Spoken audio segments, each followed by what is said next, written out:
En las historias de esta noche se despliegan tres pesadillas. Un autoestopista silencioso alivia la ansiedad de un hombre, pero solo plantándola en un lugar mucho peor. Un padre afligido recibe una cura en una botella, una que exige un precio terrible cuando se agota. Y en un futuro de engranajes y humo, la humanidad misma se desgarra el alma en nombre de la perfección. Tres historias de desesperación, obsesión y el precio de lo que no podemos dejar ir. Bienvenido a Noche de Horror, donde cada sombra esconde un secreto y cada susurro puede ser el inicio de tu peor pesadilla. El autoestopista silencioso al que recojo cada semana se lleva toda mi ansiedad. Acabo de descubrir dónde la ha estado poniendo. Mi mundo es pequeño. Está compuesto por las 4 paredes de mi diminuto apartamento alquilado, el cubículo beige aplastante donde trabajo y los gastados asientos de vinilo del coche de mi difunto padre. El coche es lo único que me dio que se sintió como un regalo en lugar de una carga. Es un armatoste pesado y viejo, una reliquia de una época que nunca conocí, y la mayoría de las noches es mi santuario. Verás, tengo esta presión, un zumbido constante y de baja frecuencia de pavor que vive detrás de mis ojos. Es un cóctel de ansiedad financiera, torpeza social y el peso existencial aplastante de una vida que se siente como si se estuviera viviendo en una cinta de correr a un ritmo lento y agotador. Algunas noches, la presión es tan fuerte que siento que mi cráneo se va a rajar. Así que conduzco por un largo y solitario tramo de la autopista estatal que corta la oscuridad entre ciudades. Es un camino a ninguna parte, en realidad. Solo 2 carriles de asfalto agrietado flanqueados por campos interminables y silenciosos y el ocasional árbol esquelético. Es ahí fuera, en el profundo y aterciopelado negro de la noche, donde hago algo que sé que es estúpido.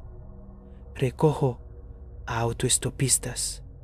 Conozco los riesgos. He visto los reportajes. He oído las historias de terror.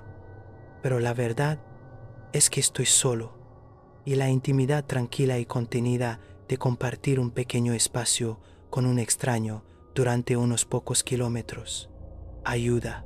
Es una conexión breve y fugaz en una vida que no tiene ninguna. Una forma de sentir que no soy la única persona despierta en el mundo.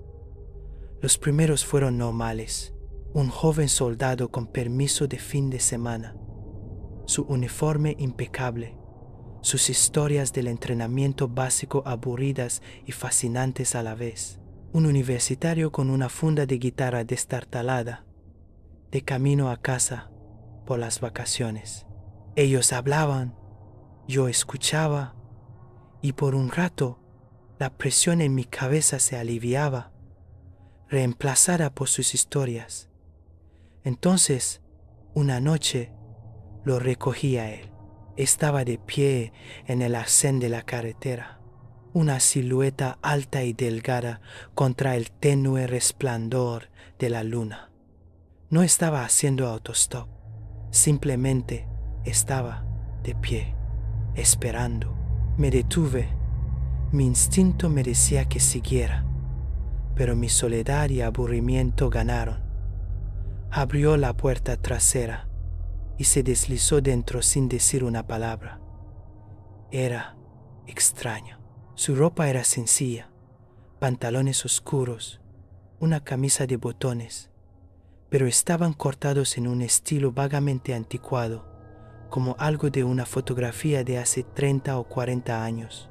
Estaba anormalmente quieto, sus manos descansando sobre sus rodillas, su postura rígida. No habló, solo miró al frente y, con un dedo largo y pálido, señaló hacia la carretera. Tragué saliva. mi garganta repentinamente seca. Claro, murmuré, y volví a la autopista. Condujimos en un silencio total e inquietante. La habitual emisora de rock clásico en mi vieja radio AM pareció haberse desvanecido en pura estática siseante en el momento en que entró. El silencio en el coche era tan absoluto que se sentía pesado, como un peso físico presionándome. Lo miraba de vez en cuando en el espejo retrovisor. Nunca se movió, ni siquiera parecía estar respirando. Los kilómetros pasaron lentamente. El nudo de ansiedad en mi estómago, la presión detrás de mis ojos, ahora era algo gritón y frenético. El espacio cerrado del coche se sentía como un ataúd. Estaba a punto de detenerme, de decirle que se fuera, cuando levantó lenta y deliberadamente la mano y golpeó 2 veces en la ventanilla del lado del pasajero. Estábamos en medio de la nada, sin luces, sin casas, sin cruces, solo la carretera vacía y los campos oscuros. Me detuve. Salió tan silenciosamente como había entrado. Cerró la puerta con un suave clic y se quedó en el arcén mientras yo me alejaba a toda velocidad. No miré atrás y entonces sucedió. Fue como si se hubiera accionado un interruptor. Una presa dentro de mí se rompió. Una increíble e inexplicable ola de puro y dichoso alivio me invadió. La presión aplastante en mi cabeza no solo se alivió, desapareció por completo. El nudo de vidrio en mi estómago se disolvió en una cálida y líquida paz. La estática de la radio se aclaró de repente y sonó una canción que me encantaba, más nítida y vibrante que nunca. El aire en el coche, que se había sentido viciado y sofocante, ahora sabía limpio y dulce. Respiré hondo y entrecortadamente. La primera respiración verdaderamente profunda que sentí que había tomado en años. El pavor de mi trabajo, el miedo a las facturas, la ansiedad constante y agotadora, todo se había ido. Estaba ligero, estaba feliz. Pasé el resto de la noche conduciendo con las ventanillas bajadas, cantando con la radio, sintiendo una alegría tan profunda que era casi una experiencia religiosa. La sensación duró 2 días gloriosos. Era una persona diferente. Tenía confianza en el trabajo. Hacía bromas con mis compañeros. Dormí un sueño profundo, sin sueños, perfecto. Pero al tercer día, la presión comenzó a volver. Una marea lenta y sigilosa del viejo pavor. Sabía lo que tenía que hacer. Tenía que encontrarlo de nuevo. Esa noche volví a ese solitario tramo de carretera. Conduje durante 1 hora, una esperanza desesperada, luchando contra el miedo de que hubiera sido solo una casualidad, un evento psicológico extraño y único. Y entonces lo vi, de pie, en el arcén, en el mismo lugar exacto, tan quieto y silencioso como una estatua. Mi corazón dio un vuelco. Me detuve. Él entró. El mismo silencio inquietante. Los mismos kilómetros vacíos. Los mismos 2 toques en la ventanilla. Y la misma gloriosa, eufórica y purificadora liberación en el momento en que se fue. Se convirtió en mi terapia, mi adicción. 1 vez a la semana, cada martes por la noche, hacía mi peregrinación. Conducía hasta la carretera y él siempre estaba allí, Vertía todo mi estrés, ansiedad y tristeza acumulados en el silencio, y él se lo llevaba a la oscuridad, dejándome limpio, ligero y libre. Mi vida se transformó. Sin la ansiedad podía funcionar. Conseguí un pequeño ascenso en el trabajo. Empecé a hablar con la gente, a hacer amistades tentativas. Por primera vez, sentí que estaba viviendo de verdad, no solo sobreviviendo. Todo por el precio de unos pocos galones de gasolina y un viaje silencioso y semanal con un fantasma. Pero después de unos meses, el efecto comenzó a disminuir. El subidón no era tan alto. El alivio no era tan absoluto. La sensación de paz solo duraba un día, luego mediodía. El pasajero todavía se llevaba algo, pero sentía que solo se llevaba la capa superficial, dejando intactas las ansiedades más profundas y antiguas. Necesitaba más. Necesitaba una dosis más fuerte, y si solo se alimentaba de mis emociones negativas, me di cuenta, con una lógica escalofriante de adicto, que tendría que darle más de comer. Empecé a cultivar mi propia miseria. Comencé a cultivar mi propio pavor. Empecé con poco. Dejaba de pagar una factura a propósito, solo para pasar unos días con el frío pavor de un aviso de recargo por mora sobre mi cabeza. Asumía plazos extra imposibles en el trabajo, sabiendo que tendría que trabajar hasta el agotamiento, solo para sentir ese estrés crudo y frenético. Y funcionó. Cuanto más miserable era durante la semana, más poderosa era la liberación el martes por la noche. El subidón había vuelto, mejor que nunca. Así que lo llevé más lejos. Empecé a buscar peleas con mi jefe por trivialidades, deleitándome con la oleada caliente y furiosa de adrenalina y los días posteriores de andar con pies de plomo. Empecé a pedir dinero prestado que no necesitaba, solo para sentir el peso aplastante de la deuda. Era un artista autodestructivo, y mi medio era mi propia vida. La estaba destrozando, pieza por pieza, solo para tener una emoción negativa más fuerte que darle al hombre silencioso de mi coche para poder sentir unas horas de paz.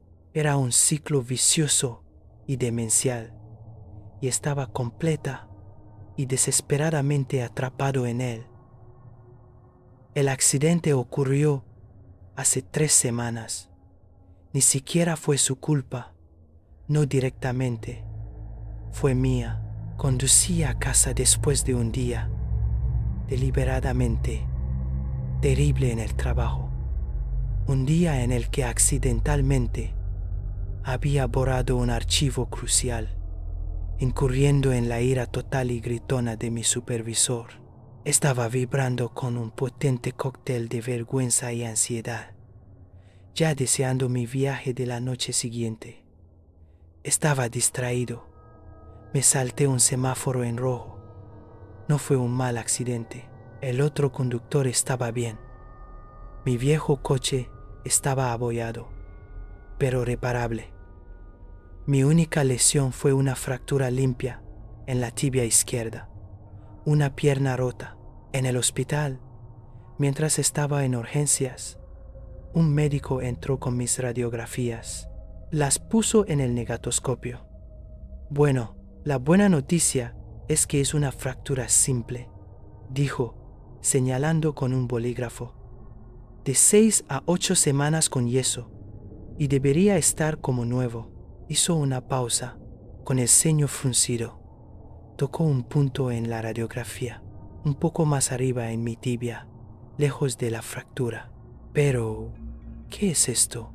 Miré. Allí, en la imagen de mi hueso, había un extraño crecimiento oscuro, parecido a una telaraña. Era una sombra en la película, una mancha de oscuridad que no debería estar allí. Parece algún tipo de lesión, dijo el médico.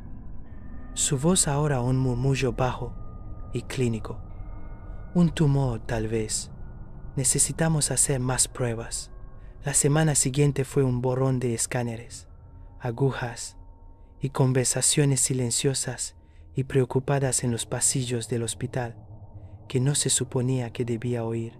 Finalmente, el médico me sentó en una pequeña y estéril oficina.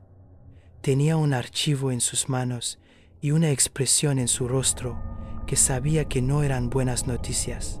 No voy a andarme con rodeos, dijo, su voz suave pero firme. Los crecimientos no están solo en tu pierna, se han extendido. Están en tus pulmones, tu hígado, tu columna vertebral. Es una forma de cáncer muy agresiva.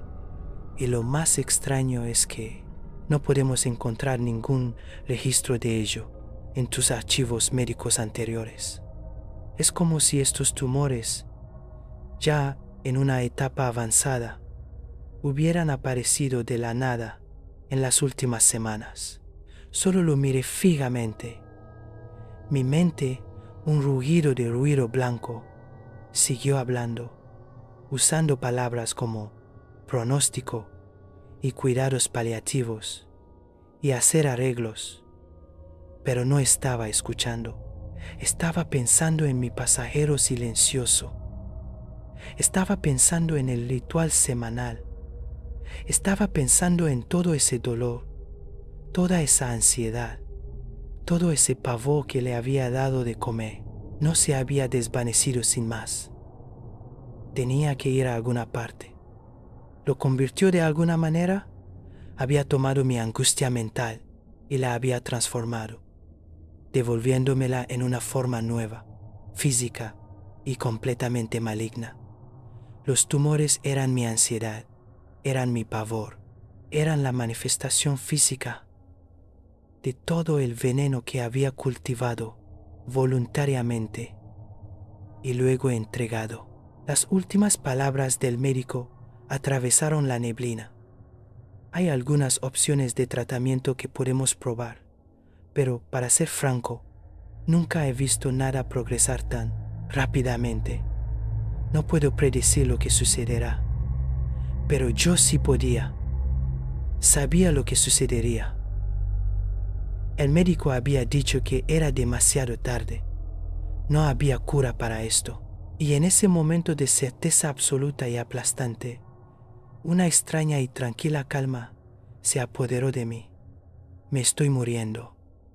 Eso es un hecho. Y con ese hecho viene todo un nuevo mundo de miedo. El miedo al dolor, el miedo a lo desconocido, el miedo a no dejar nada atrás. Es una ansiedad vasta, aplastante y definitiva. La dosis más fuerte que he tenido, y sé exactamente qué hacer con ella. Me di de alta del hospital esta mañana.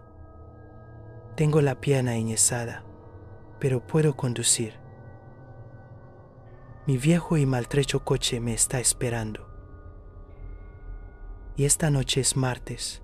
Escribo esto como mi despedida final y como una advertencia. Tengan cuidado con lo que desean. Tengan cuidado con las soluciones fáciles, los ayudantes silenciosos que se ofrecen a quitarles sus cargas. Es mejor llevar su propio dolor.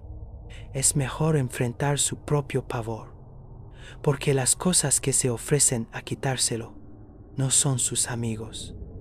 Solo están buscando un nuevo lugar donde ponerlo. Ya no tengo miedo. Esa es la parte extraña. Mi decisión está tomada. El médico dijo que mi tiempo es corto. Así que, ¿por qué debería pasarlo aterrorizado? ¿Por qué no pasarlo en esa paz limpia, pura y dichosa? Aunque solo sea por un día o dos. Es hora de irse. Mi coche está esperando. La carretera solitaria me llama y sé, con una certeza absoluta, que él estará ahí fuera, de pie en el arcén, esperándome. Y tengo un último, hermoso y terrible regalo que darle. un último viaje. Una compañía me envió una cura para el duelo de mi padre. Cuando se acabó el frasco, su último mensaje automático me dijo que lo matara. Mi vida ha estado en pausa durante un año. Hace un año se suponía que me mudaría, que empezaría mi propia vida. Tenía un apartamento apalabrado, un trabajo esperándome. Entonces, mi madre murió y mi mundo, junto con el de mi padre, simplemente se detuvo. Ella era el sol en su cielo. Eran una de esas parejas que ves en las películas antiguas, completa y absolutamente devotos el uno del otro. Cuando ella murió, de repente, de un aneurisma, la luz simplemente se apagó en él. El duelo era algo físico, una manta pesada y aplastante que asfixiaba toda nuestra casa. Al principio fue lo que cabría esperar. Llanto, una negativa a hablar de ella o una incapacidad para hablar de cualquier otra cosa. Dejó de ir a trabajar, dejó de ver a sus amigos. Tomé la decisión de quedarme. No podía dejarlo así. Era mi padre. Puse mi propia vida en pausa, diciéndome que solo sería por unos meses, hasta que se recuperara. Pero nunca lo hizo. El duelo no disminuyó. Hizo metástasis. Empezó por no comer. Simplemente empujaba la comida en su plato. Luego dejó de levantarse de la cama. El hombre vibrante y fuerte que me había enseñado a montar en bicicleta y a construir una estantería fue reemplazado por un fantasma de ojos hundidos que simplemente yacía allí, mirando al techo, consumiéndose. Fuimos a médicos, tantos médicos. Le hicieron todas las pruebas imaginables. Físicamente, decían, estaba bien, no le pasaba nada. Es psicológico, me dijo uno de ellos, con una simpatía distante y clínica. Reacción de duelo grave y prolongada. Necesita terapia, quizás medicación. Lo intentamos. El terapeuta venía a casa y mi padre simplemente los miraba, con los ojos vacíos, negándose a decir una sola palabra. No se tomaba las pastillas, simplemente se estaba rindiendo, se estaba dejando morir, siguiéndola a la oscuridad. Ha pasado un año, es un esqueleto, una frágil colección de huesos bajo una piel fina y apergaminada. Recibe sus nutrientes a través de un goteo intravenoso que aprendí a instalar yo mismo. No ha pronunciado una palabra en 6 meses. Paso mis días cambiándole las sábanas, limpiándolo, viendo su pecho subir y bajar con respiraciones superficiales y entrecortadas, y simplemente esperando el final. Mi propia vida se ha convertido en un fantasma, un sueño a medias recordado de un futuro que se suponía que debía tener. Entonces, hace 3 semanas, sonó el teléfono. Era un número privado. Casi no contesto. «Hola, buenos días», dijo una voz de mujer alegre y profesional. «Hablo con el cuidador de...». Dijo el nombre completo de mi padre. Un frío nudo de inquietud se apretó en mi estómago. «¿Quién es?», pregunté. «Llamo de una empresa privada de investigación biomédica», dijo, su voz suave como la seda. «Nos especializamos en soluciones únicas para traumas psicológicos profundos. Hemos estado revisando el caso médico de su padre y creemos que podemos ayudar». Sentí una oleada de ira. «El caso médico de mi padre, eso es confidencial. ¿Cómo lo consiguieron? Esto es ilegal. Voy a denunciarlos».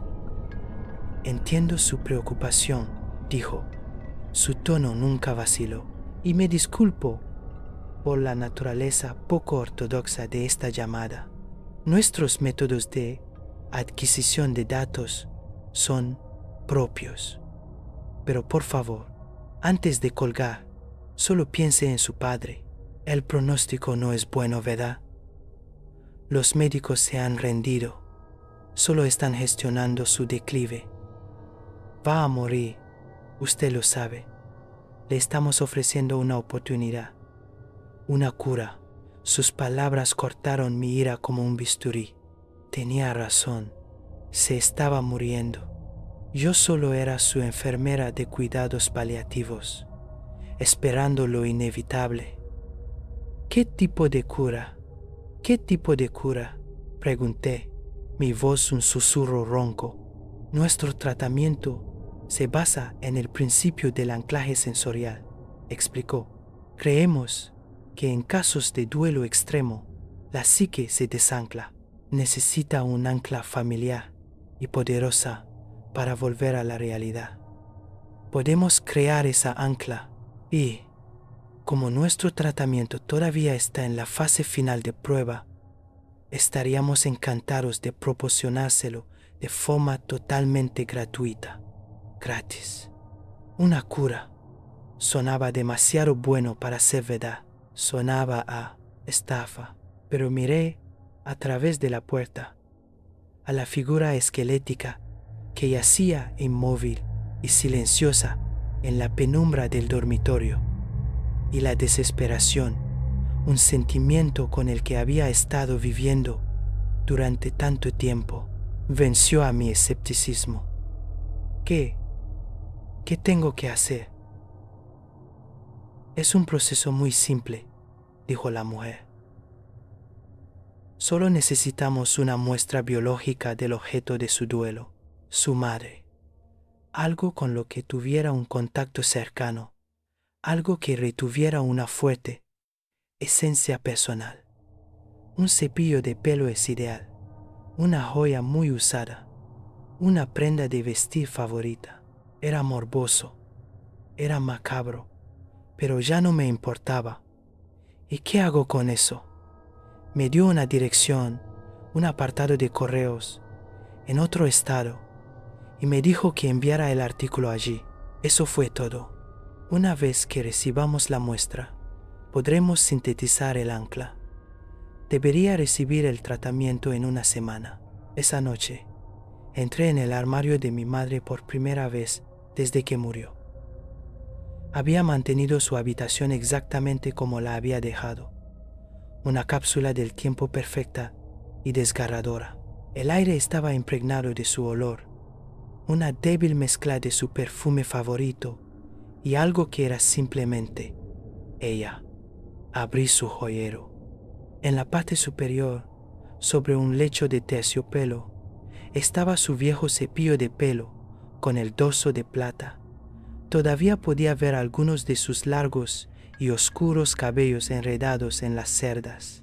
Mi mano temblaba mientras lo cogía. Se sentía como una profanación de tumba. Lo puse en un sobre acolchado y lo envié al día siguiente. Una semana después, llegó una pequeña caja de cartón sin marcar. No había remitente. Dentro, en un lecho de espuma negra, había un único y pequeño y elegante frasco de perfume. Estaba hecho de un cristal oscuro de color violeta, con un simple atomizador de plata. No había etiqueta. Junto a él había un pequeño trozo de papel doblado con una sola línea de instrucciones, impresa en una fuente limpia y estéril. Administre una pulverización en el aire cerca del sujeto, una vez al día. Eso era todo. Abrí el frasco, mi curiosidad superando mi inquietud. Rocié una pequeña cantidad en mi muñeca. El aroma que floreció en el aire era hermoso. Era un floral complejo, con notas que no podía identificar del todo. Y debajo había algo más, una calidez, una suavidad, un aroma tan profunda y dolorosamente familiar que me oprimió el pecho. Era mi madre. No era solo su perfume, era ella, el olor de su piel después de haber estado trabajando en el jardín, el débil olor de la vainilla que usaba en sus postres, la esencia misma de su presencia. Estaba todo ahí, perfecta e imposiblemente recreado en este pequeño frasco. Era un recuerdo líquido. Entré en la habitación de mi padre. Estaba tumbado allí, como siempre, con los ojos abiertos pero sin ver nada. Sostuve el frasco a unos centímetros de su cara y, con mano temblorosa, presioné el atomizador. Una fina y fragante niebla se posó en el aire a su alrededor y sus ojos se enfocaron. Sucedió al instante. La mirada vacante y vacía había desaparecido. Sus ojos, por primera vez en un año, se fijaron en los míos. Un destello de reconocimiento, de confusión. Respiró, una respiración profunda y estertórea que fue más fuerte que cualquiera que le hubiera oído tomar en meses. «Hijo», susurró, su voz un graznido seco y agrietado por el desuso. Las lágrimas corrían por mi cara. No podía hablar, solo asentí. Tuve un sueño terrible», dijo, sus ojos recorriendo la habitación. ¿Dónde está tu madre? Era la pregunta más dolorosa que podría haber hecho. Pero era una pregunta. Había vuelto. Las siguientes semanas fueron un milagro, una resurrección. Cada mañana le daba una sola pulverización del perfume y cada día se hacía más fuerte. Empezó a comer alimentos sólidos de nuevo. Se sentó, empezó a caminar, primero con un andador, luego por su cuenta. El color volvió a su rostro. Ganó peso. El fantasma de ojos hundidos había desaparecido, reemplazado por mi padre. Lloró, se disculpó una y otra vez por el año que había perdido, por la carga que había sido. Hablamos, lloramos juntos a mi madre, como es debido. Por primera vez, nuestra casa, que había sido una tumba, se llenó de vida de nuevo. Estaba lleno de una alegría profunda y agradecida. La extraña compañía, los métodos macabros, no importaba. Me habían devuelto a mi padre, pero a medida que la euforia inicial se desvanecía, empecé a notar la nueva rutina que se había formado. El perfume era el eje de su existencia. No podía funcionar sin él. Se despertaba por la mañana, aturdido y desorientado, sus ojos con un rastro de esa vieja mirada vacía. Estaba apático, confundido. Entonces, yo administraba la pulverización. El efecto era inmediato. Sus ojos se aclaraban, su postura se enderezaba y volvía a ser él mismo. Era como dar cuerda a un hombre de relojería cada mañana. Era completa y absolutamente dependiente de él. Era una adicción, pero una que le salvaba la vida, o eso pensaba. Ayer por la mañana cogí el frasco. Se sentía ligero. Lo agité. Estaba casi vacío. Quedaban quizás 1 o 2 pulverizaciones. Un nudo frío y duro de pánico se formó en mi estómago. Había intentado llamar al número de la compañía antes, solo para agradecerles, pero siempre había dado un tono de desconectado. Le di a mi padre su pulverización matutina. Tenía que decírselo.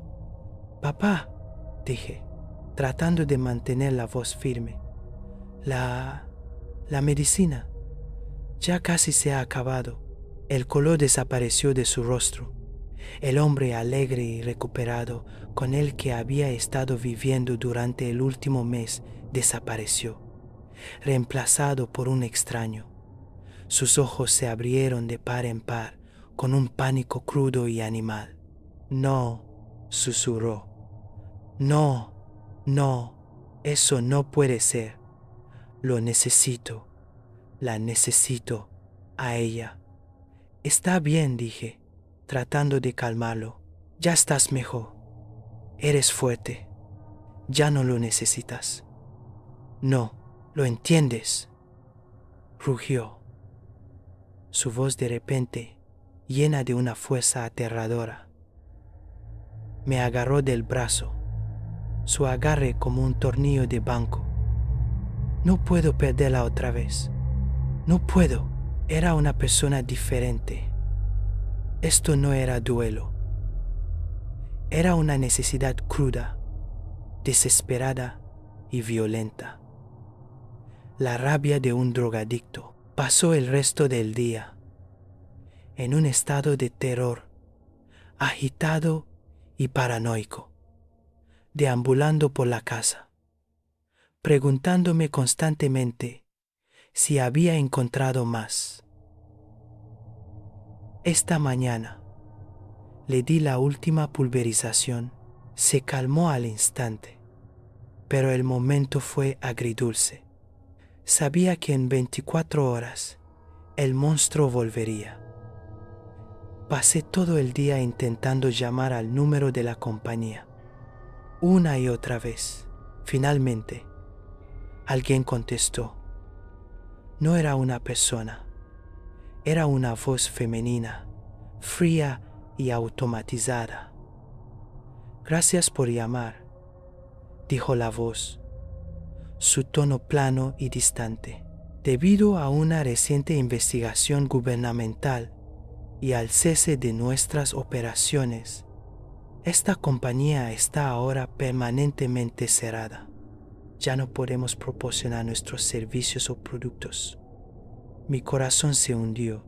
No, por favor, susurré a la grabación. Si es usted un antiguo cliente, continuó la voz, y su suministro de tratamiento se ha agotado. Nos disculpamos sinceramente por cualquier inconveniente. No podemos sintetizar más dosis. Se ha observado en nuestros ensayos de fase tardía que la interrupción del tratamiento puede resultar en una angustia psicológica aguda y un comportamiento impredecible y agresivo en el sujeto. El ancla sensorial se convierte en una necesidad psicosomática. El sujeto no se recuperará. Su declive será rápido e irreversible. La grabación se detuvo un instante. Le recomendamos encarecidamente que garantice su propia seguridad. Si no puede contener al sujeto, nuestra recomendación final es la eutanasia. Lamentamos su pérdida. Que tenga un buen día. La línea se cortó. Escribo esto ahora desde mi dormitorio. Tengo la puerta barricada con mi cómoda. Mi padre está en la sala de estar. Oh, la cosa que solía ser mi padre está en la sala de estar. El perfume se desvaneció hace una hora. Puedo oírlo. Está destrozando el lugar. Oigo el estrépito de los muebles, el estallido de los cristales, y oigo su voz, gritando. No grita mi nombre, grita el de ella, grita por su esposa, por su olor, por el ancla que ya no está. Hace unos minutos empezó a lanzarse contra la puerta de mi dormitorio. La madera se está astillando. Es más fuerte de lo que podría haber imaginado. Esto no es duelo, es otra cosa. La cura no solo lo trajo de vuelta, lo convirtió en algo que no puede vivir sin el objeto de su duelo. Las últimas palabras de la grabación resuenan en mi cabeza. Nuestra recomendación final es la eutanasia. Mátalo. Matar a mi propio padre. No sé qué hacer. La policía solo verán a un viejo enfermo y violento. Lo llevarán a un hospital psiquiátrico. Podría herir a alguien. Podría herirse a sí mismo. Siente tanto dolor. Un dolor mucho peor que el silencioso desvanecimiento en el que estaba antes. Es lo más misericordioso que se puede hacer. Los golpes en la puerta son cada vez más fuertes. La madera se está agrietando. Va a entrar pronto. No tengo mucho tiempo. ¿Qué hago? ¿Qué demonios hago? A tiempo. Hubo una vez humanidad. Hubo una vez aire que respirar y un mundo que amar. Hubo un tiempo en el que todavía se podía ver la luz en los ojos de la gente, cuando estaban llenos de pasión y no simplemente sobrevivíamos. Había cosas como el arte, la danza y la vida, cosas que nunca he visto, pero que mi abuelo describe, y cada vez que lo hace, sé que ya no está conmigo. Está de vuelta en un tiempo en el que los árboles crecían del suelo, donde los humanos no eran los únicos seres que vagaban por nuestro mundo, y daría cualquier cosa por ver ese mundo con sus ojos. Muchas cosas no eran como solían ser. El tiempo había sido despojado de toda su confusa tecnología y había vuelto a una época más simple, a una época en la que la música sonaba más lejana, tocada desde una gran máquina de latón. A medida que muchos seres vivos morían y los atardeceres eran reemplazados por el interminable smog teñido de rosa y azul, las cosas que eran mundanas empezaron a desaparecer de la existencia. Nací en este mundo de engranajes y gafas, la ingeniería alcanzando un pico de ciencia inventiva. Mi madre era la ingeniera más respetada de nuestro país de máquinas de vapor. Había inventado una forma para que los humanos respiraran cuando todos los árboles habían sido quemados o talados. Nunca había visto un árbol. Probablemente no sabría qué es la palabra si mi abuelo no me la hubiera enseñado. Él estaba creciendo en un periodo de tiempo que él llama el final, pero mamá odia cuando lo llama así. Todos los demás lo llaman la edad del Fénix, en la que todo fue quemado de la existencia hasta que una generación mejor resurgió de sus cenizas. Por cómo lo describe el abuelo, suena mucho más a un final que a un intermedio. El desvanecimiento de la vida en todas sus formas, las plantas, el cielo que ahora está oculto por el humo en escala de grises, que actúa como una máscara de nuestro mundo, y sobre todo los animales. Nunca he visto más que una araña o un escarabajo. De alguna manera, los insectos continuaron prosperando e infestando, pero nunca había visto ningún otro tipo de animal. Lo que es más abrumador, sin embargo, es cómo el abuelo describe a las personas. Y por alguna razón, no puedo evitar imaginarlas como completamente diferentes a las que he visto. Dice que los humanos solían ser una especie tan adorable, entreteniéndose unos a otros con danza y música, que los humanos ponían campanas en sus puertas para alertarlos cuando llegaban otros, que tomaban otros animales y los adoptaban en sus hogares y los trataban como a su propia familia. Habla de la humanidad con una nostalgia tan romántica que al mirar lo que camina por el planeta, no puedo evitar pensar que no hay forma de que pasaran de ser inteligencias risueñas y apasionadas a pieles desvaídas, ojos apagados y el suave zumbido de las máquinas de respiración dentro de sus gargantas. Ni siquiera puedo imaginar una sociedad sin oír ese ruido blanco. Parece que el silencio sería tan fuerte y cada vez que le señalaba esto al abuelo, decía que el silencio más fuerte era cuando ocurrían los apagones, demasiada nieve, y las luces se apagaban y esperaban horas a que volviera la luz.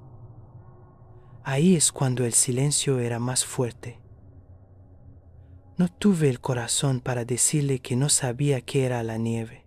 Todos los días oía este tipo de historias y todos los días veía el mundo con una luz diferente. Los humanos perezosos se estaban descomponiendo ante mis ojos y el abuelo y yo parecíamos ser los únicos que nos dábamos cuenta, pero ninguno de los dos podía hacer nada al respecto. El óxido y las viejas piezas de otro mundo cubrían el suelo a medida que se volvían cada vez menos humanos. A medida que me hacía mayor, lo noté: metal reemplazando hueso, engranajes por órganos, y finalmente sangre eliminada para no dañar el metal dentro de ellos. El abuelo murió. Insistió después de que saliera la noticia de que la gente se estaba operando para quitarse los huesos. Su corazón no pudo soportar en lo que se había convertido la humanidad. Si es que seguía siendo humanidad, no puedo perdonarme por ayudarlo a morir, pero sé que es lo que quería. De ninguna manera justificaría el asesinato, pero lo que hice no fue asesinato.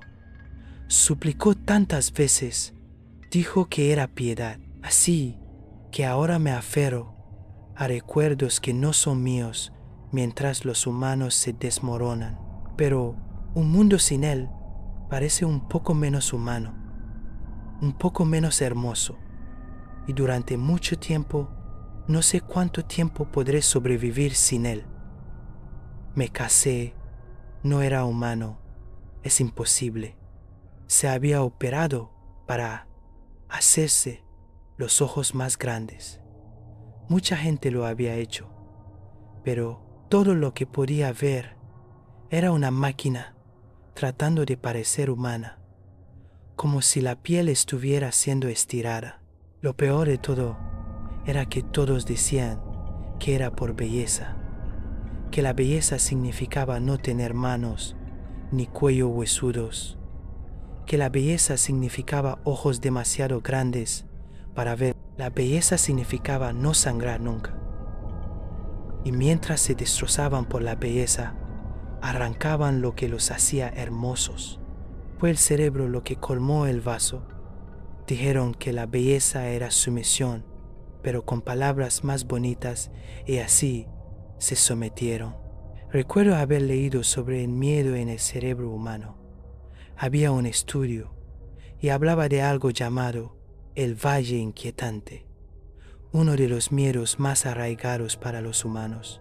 Cuanto más algo se esfuerza por parecer humano pero no lo es, más la humanidad lo rechaza y lo teme. Las máquinas son fascinantes cuando tienen ojos y manos, pero cuando intentan usar piel, lo rechazamos. Sabemos que algo está fingiendo ser lo que no es. Eso es lo que los humanos son para mí ahora. Han negado sus instintos y han abrazado esta inquietud para volverse bonitos. Y ahora las arañas que quedan aquí se han vuelto más humanas. ¿En qué momento se considera muerta una persona? La ciencia diría que alguien con muerte cerebral, pero ¿y si todavía caminan, respiran, sus corazones todavía laten dentro de un pecho de metal? ¿Cuándo están muertos? ¿Y en qué momento la humanidad empezó a suicidarse? Esto fue Noche de Horror. Si sobreviviste a estas historias, suscríbete, porque lo más aterrador aún está por llegar.